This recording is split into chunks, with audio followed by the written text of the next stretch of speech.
Anthropic finally released Fable 5, which is actually based on Mythos 5 or Mythos Preview, which wasn't released because of concerns related to security. But now they have released the Fable 5 and Claude Mythos 5, which is going to be used in security firms mostly. And Fable 5 is the more generic version of Mythos 5. Now, Claude Fable 5 is a Mythos class model that they've made safe for general use, which means that you can use it generally and is quite safe than Mythos Preview because everyone was talking about Mythos Preview being very risky. Now, Fable 5 capabilities exceed those of any model we've made generally available, and it is a state of the art on nearly all tested benchmarks of AI capability. But we're going to be testing it out later. We're not going to be taking in the benchmarks as it is. And here you can see that without safeguards, Fable 5's capability in areas like cybersecurity could be misused to cause serious damage.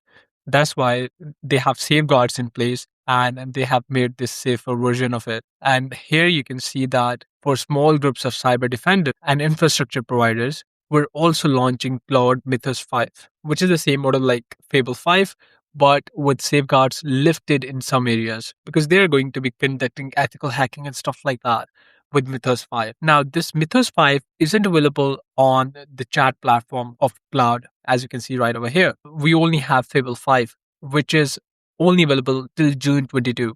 And later on, they might be putting this into the Max plan or maybe only API based. But Mythos 5 is only API based as of now, and you can assess it using their API. Now, here are some of the benchmarks, and you can see in agentic coding, it's beating all of the models out there, even the Mythos preview previously. And we have Claude Opus 4.8, GPT 5.5, and Gemini 3.1 Pro. Now, here's the interesting part. You can see that in cybersecurity, it's beating every model out there with a good margin. And that's where the risk comes in. Because if we use the Mythos model without having any safeguards, people can actually exploit the loopholes and start doing cyber attacks using AI. That's why they have the safeguards in place. Now we have another comparison for Frontier Code, as you can see right over here.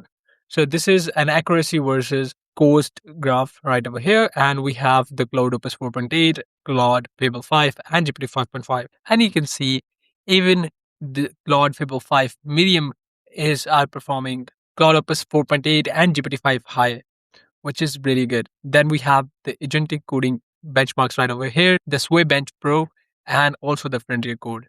And you can see how outperforming Claude Fable 5 is. Now, before we dive into testing this out, we have a couple of demos right over here. One is this Claude Fable 5 beats Pokemon Fire Red only using vision, which means that it's going to only use the vision capabilities of Fable 5 to play this game and beat this game, which is quite fast paced, as you can see right over here. So most of you who are not familiar with games won't understand it. So let's jump to a better demo. So we have a demo, a simulation of solar system, and it predicts the solar eclipse using Fable 5. They created this. And if I play the demo from the start, you can see how it calculates everything and gives you a total solar eclipse results right there. Pretty good concept and a cool idea to make an app on this. That's not all. We have this factory where Fable 5 is going to play this game using the Claude computer or Claude controlled mode. So you can see right over here, it's going to start building stuff, and the whole building process is being done with the help of AI. Not a human, but an AI is doing everything. Now we have talked about the demos and the benchmarks. I want to jump right into the video and start testing out Claude Fable myself. So without further ado, let's dive right into the video. Hi and welcome back to Skill Curve. This is Hosham Reyes and we're finally getting started with the testing part. So we're going to be using the Fable 5 High, which is available right over here, which is the state-of-the-art model and the best model right now. And let's get started with the testing. So there you go. We have the results for the first test where we have a macOS clone. So I asked it to build a browser-based macOS style desktop clone. And it should only have one file which we can run, no backend needed, because this is where we're just checking out this capability to imitate something and to also build browser-based applications. So we have this finder right over here. We can go to different folders. This really works. And we can also open up these files. Pretty amazing, right? We can create a new file and I can start typing. Amazing. We can even delete. That's cool. Let's close this. Let's close this. So then we have something similar to a web browser right over here. something like Safari. Then we have folders, which are working pretty good. And we have calculator right over here, which works. Okay. Then we have the trash right over here and the system settings. So we can change the dock size, which is changing in real time. Okay, this is functional. We can change the mode, we can change the wallpaper, and also about this application or this PC. And this is generated within one single prompt. I didn't do iterations over this project, and I'm pretty sure if I do iterations, I can get much better results. With that said, let's move to the next test where I'm going to be actually creating something similar to this one, but this time it's going to be a Windows clone. So there you go. We have a Windows clone right over here. This is the start menu. I can search for applications like File Explorer right over here. I can open this up. Let's maximize this. Pretty good. It's working. And we have something similar to Notepad right over here. Then we can go ahead and close this. We have a browser. This is something similar to Internet Explorer, I think. And we have the settings. Now, both of these applications, the first one where we created a macOS clone and this one are quite similar. We have the same properties or the same setting options. We have the system display right over here and we have the about. Pretty good. So these were the two clones that were made with a single prompt within less than 2 minutes, and that too without having to iterate over these prompts.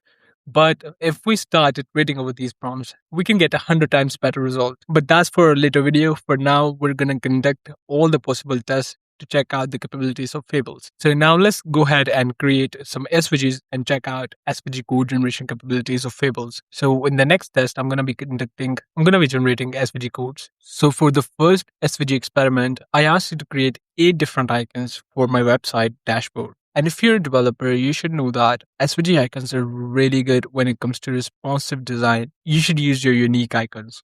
So it generated all 8 icons for my dashboard right over here, which are responsive. As you can see, they're animating as I hover over them. And this is the code working behind the scenes. So we can just go ahead and download the files, copy it to clipboard and use it. But that's not all. This was just one part of the test. Then I went on and I asked it to give me an interactive SVG illustration using HTML, CSS, and JavaScript. So it built this interactive SVG. So you can see the SVG is interactive. We have Orient Exchange. This is Quantum Hub. This is Nexus Tower. So we can put these SVGs into our websites to enhance user experience and make it possible for them to interact with our website, which is quite useful and a practical application. So these were the 2 demos that I conducted for SVG. And with these 2 demos, I'm pretty sure that Fable 5 is really mind-blowing when it comes to coding and SVG generation. Now let's move to the next test. And in the next test, what I'm going to be doing is I'm going to be generating an interactive solar system. So let's just go ahead and do that. I have done interactive solar system with multiple different LLMs, but let's try out Fable 5 today. So there you go. We're going to be building a beautiful interactive solar system simulation using HTML, CSS, JavaScript, and 3.js.